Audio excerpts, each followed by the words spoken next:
Slice of life, though. I'm going to stop now. This guy's the star of the show.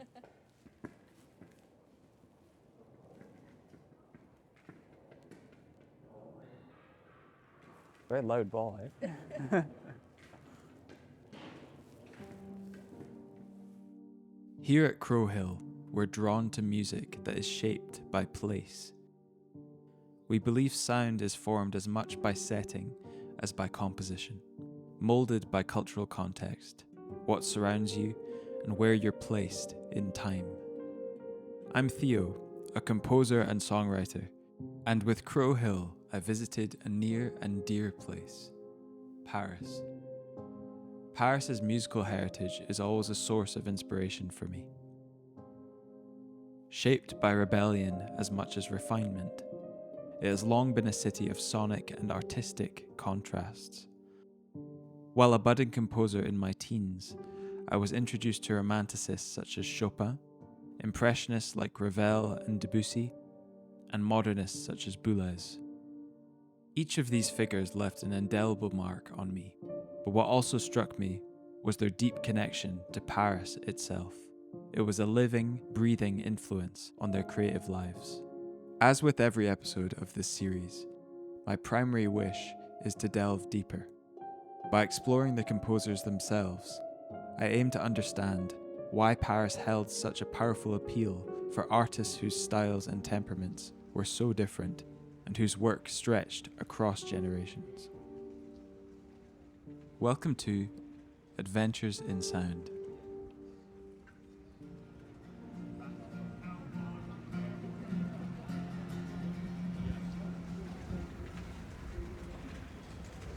We began our journey on the hilltop neighbourhood of Montmartre to explore one of Paris's most whimsical yet broadly influential figures.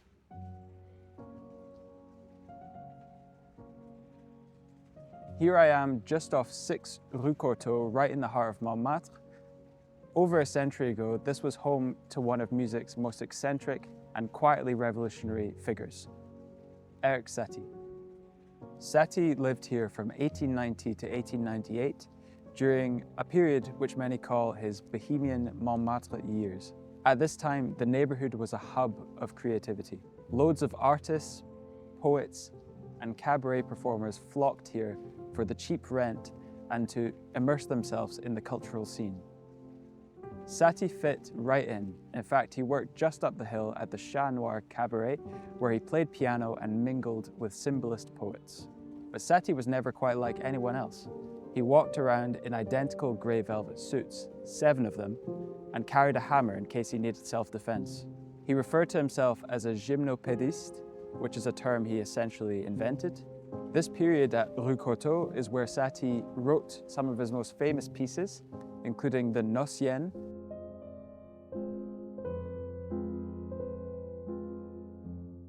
and the Gymnopédie.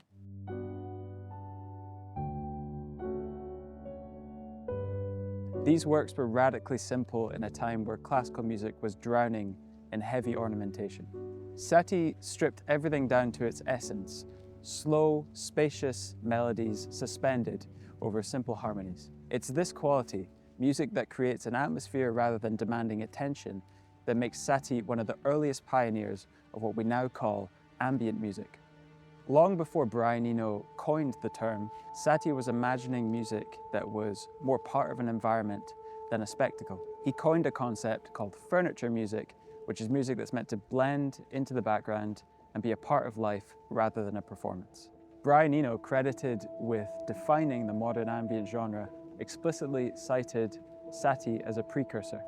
You can hear Satie's influence in the slow tempos, repeating patterns and structures of minimalist composers like Steve Reich and Philip Glass, as well as modern ambient composers like Aphex Twin and neoclassical composers such as Olafur Arnalds and Nils Frahm.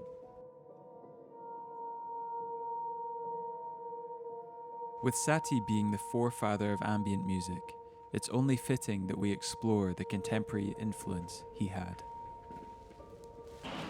Okay.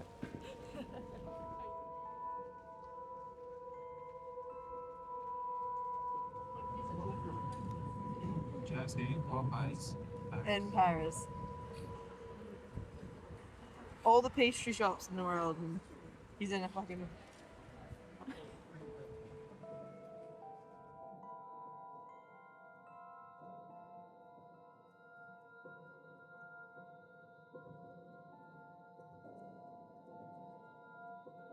We're heading to Motto Books for a Patch Point pop-up. Patch Point is a part synth retailer, part hands-on playground, and part learning hub for electronic musicians. It is deeply rooted in experimentation and education, inviting visitors to actively engage with the gear they showcase. I can't help but notice the striking and unique instruments on Darren's table. A few of them being Satie Lombards, which are a family of wooden encased, experimental electronic instruments created by instrument designer Peter Blasser. Rather than following traditional keyboard layouts, they invite intuitive, tactile interaction. I asked Darren if he could walk us through what they are capable of. Grab all the knobs. So now I have you can hear it's much quicker, so it's a multi-tap delay. That's kind of the way that you can... This one is going through a filter.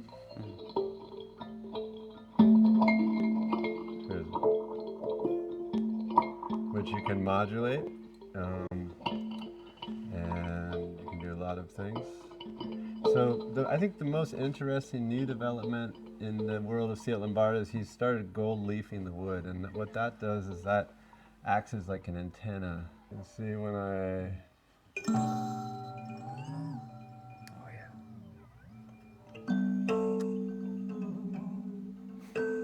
you have this, he added these basically added these gestural controllers to the instrument, which is super nice. And you can do those, like a very simple thing I really like to do is just put it into the reverse.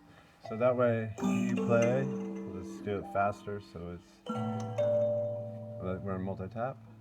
So we're on delay. Huh?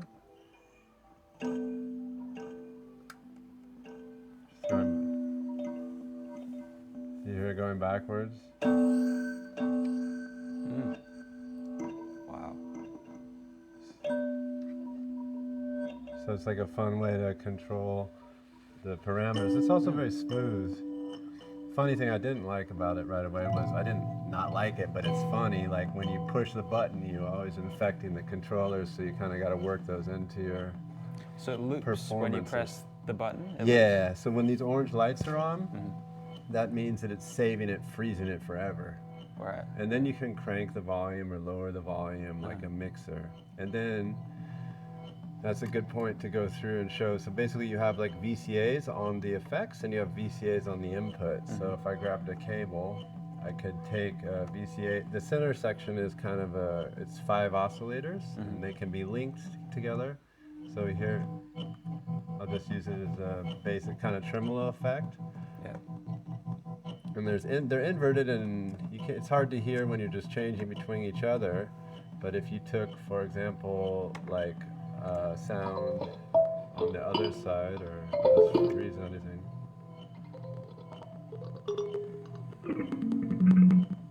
And well, it's probably better with doesn't really matter. And you put it here, then you have it's doing like a rotary effect. So that's so cool, because all the instruments are stereo. So that's like kind of a nice, and then they're like, depending on where you have the feedback set, they'll... So if someone had this instrument, how would one get used to these parameters? Because I've noticed there's no labeling at all. Is it just a kind of trial and error thing, and you find stuff that's cool? Yeah, I think that's kind of the concept. I mean, there's a lot of community where they're defining the instruments, and he literally tries to explain them the best he can. It's not like an esoteric thing. He's just really trying to explain the instruments the best he can. Yeah. And it's really just outside of the box of normal instruments, and so there are manuals, and he tells you what each thing does. So It's you know, but there's no Yeah. labeling on the I instrument. think I appreciate that because then you find stuff that you never would otherwise had it been labeled, you know? Because if you're looking for a particular thing, it's like the labeling helps a lot, but then you'll find stuff that you never would have, you know, Yeah, usually. yeah, absolutely. So it's about discovery, I guess, these instruments. Absolutely, Yeah. and the fun thing with bananas is if you, for example, if you're not thinking about it and you're like, oh, I want to send this also to here, but this is connected to here, then you're also like, Yeah, manipulate, yeah. you know, so sometimes you accidentally do stuff even if you're trying to do stuff, and, Yeah. it can become really nice because when the things are interacting with each other, they kind of make music with each other, you know, like if some envelope from some sound is affecting another sound, it just kind of gives it a nice thing. Keen to find out more, I want to sit down with Darren to understand Patch Point as an entity and his connection to Paris itself. Why Paris is my question, I guess. Why would you pick here? I fly over a lot, and I always see it from the airplane. I've never been here, and I was here for that show in June. I'd never been here before, and it just seems they have a particular like way of looking at and finishing things. Like I never thought it was a city for architecture or buildings, but the buildings are built really well here. Yeah, people have taste in a way, I think. So it seems, and the bookstore, it seemed like something I wanted, you know, someplace I wanted to experience for a bit. So you're getting quite a lot of footfall in here and people are interested in I would Patch say Point? not like tons, but the people who come are super excited to finally be able to, you know, try the instruments. And the funny thing about Paris is like a lot of people contacted us and they work. You know, in Berlin, it's like, in Berlin, people are like coming at whatever hour, Lisbon too, because there's a lot of tourists. But here, people are like, oh yeah, can I come in my lunch break? You know, and, or I'm coming after work. So only people that have passed through during the day or not on the weekend are people that were passing through. Right. So like us. yeah. What struck me was how intentionally open Darren seemed to keep the space. Rather than presenting the instruments as precious objects, Patch Point encouraged me and attendees to touch, test, and play with these remarkable instruments. I was going to ask about this thing. So it's, Very cute. I love the bend. Yeah, that boring. Yeah. Thanks to Patch Point and Motto Books for their hospitality. Now we're headed to the first arrondissement to unravel a pretty elusive and introspective character, Claude Debussy. Taking route by the Musée de l'Orangerie, Split Life with Tara, Shy TV Coffee, never Shy TV Coffee. That's straight away coffee and a crepe. How do you say it? Well, the pronunciation is crepe, but Emily in Paris says crepe, so And as a Frenchman, how would you say it? crepe. I follow Emily's. Crepe. it was a fitting setting to explore parallels between Debussy and Monet, who shared an artistic approach that leans on atmosphere, pacing, and gradual shifts in tone. We're outside the Musée de l'Orangerie, which is home to Monet's vast immersive water lilies.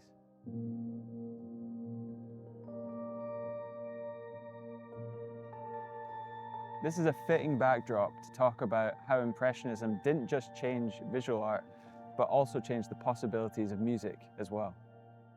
Claude Debussy became a cornerstone of the Impressionist movement, although he famously shunned the term.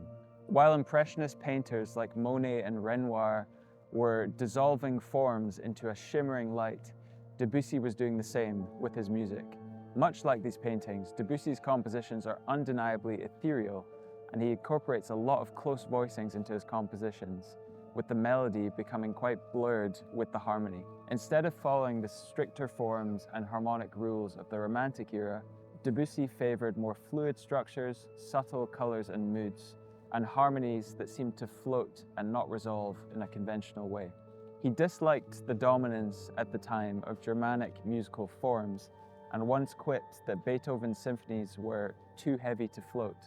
He often incorporated whole tone and pentatonic scales with ambiguous tonal centers, which potentially originated from his visit to the 1889 Exposition Universelle, where he first heard Javanese gamelan music. He later said Western harmony suddenly felt too engineered compared to the circular, shimmering sound of the gongs. Leaving Debussy behind, the next stop is a Chopin recital at a stunning Art Deco venue. Renowned for its exceptional acoustics, the space is crafted like a violin's resonant body, providing an ideal setting for his music. Grounded in Romanticist ideals, Chopin symbolizes a return to the piano as a direct, expressive instrument.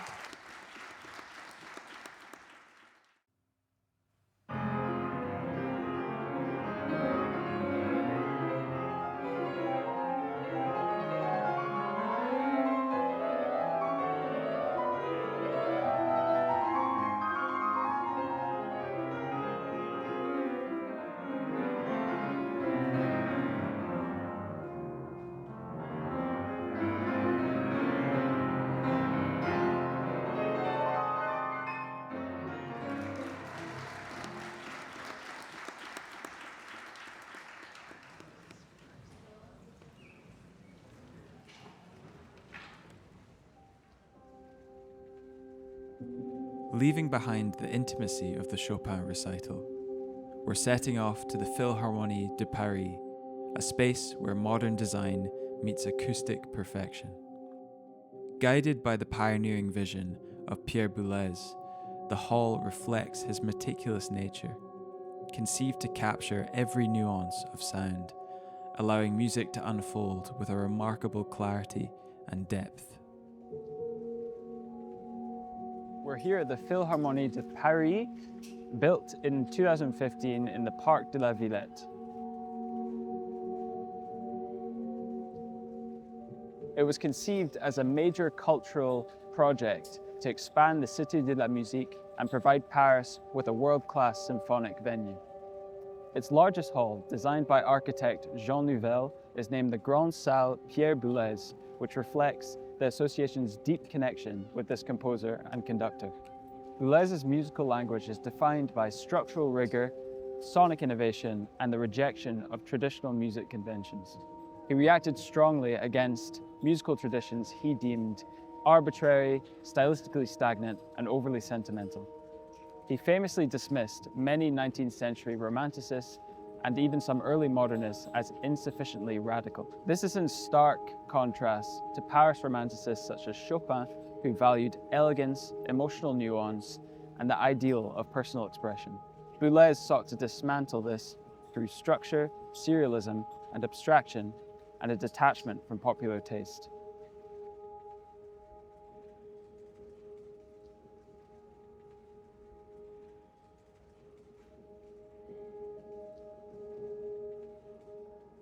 From Satie's quietude to Debussy's ethereal forms, Chopin's intimate romanticism to Boulez's architectural precision, Paris reveals itself as a city that thrives on contrast. It has shown me that a city and a creative life is richest when it embraces these polarities. It's got a flashbang, but don't get dazzled. Alright, 3, 2. Ah! And that music does not thrive in perfect isolation, but through the embracing or subverting of attitudes that came before you. I've been to Paris many times, but never with this kind of focus. Experiencing the city through its eclectic musical figures and musical spaces gave familiar places a new depth, and it ended up meaning more to me than I expected.